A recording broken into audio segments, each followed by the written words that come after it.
Hey Twitter family, hope everyone's doing all right out there. I wanted to share with you one of my takeaways from the last EduGladiators Twitter chat. The topic was standards for school leaders. And the moderator shared with us that the first standards were issued in the late 90s. I think it was 96. And now they're thinking about, well, they are going to release some new standards for leaders in education.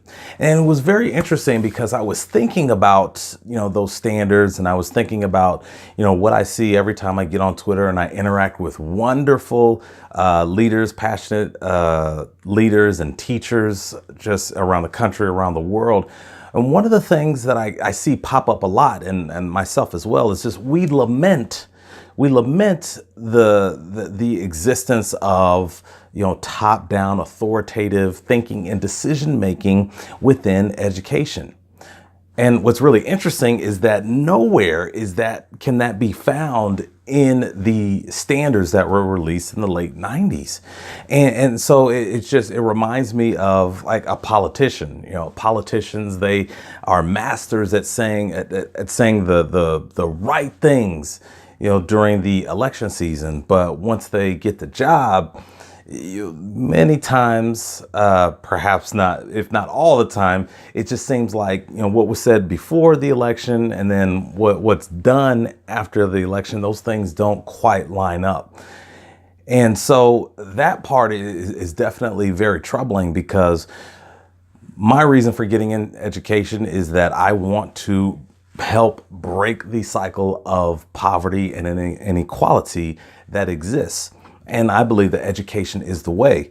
And so we definitely, especially the students, they can't afford to have leaders making decisions based on, political reasons or, what's going to make the adults in the building look good. Leaders need to be making sound decisions that are truly going to benefit the students and help them learn and grow, so that when they leave the school, they're able to support themselves and chase their vision of success. That's what it's all about. But the good thing about it, and this is the thing that I'm really encouraged about, is that we have the people in place to make wonderful decisions to challenge the status quo and do some amazing things for kids. Because think of it now, I haven't really looked this up, but I believe it's true that we have more people now than ever with advanced degrees in education. Meaning we've got the people with the skills, the right mindset, they've got the information, they can do this. And I think that what's necessary now is we just need to untie their hands, unleash their thinking, allow them to trust their students and make courageous decisions, have courageous conversations, demand growth and excellence from everyone.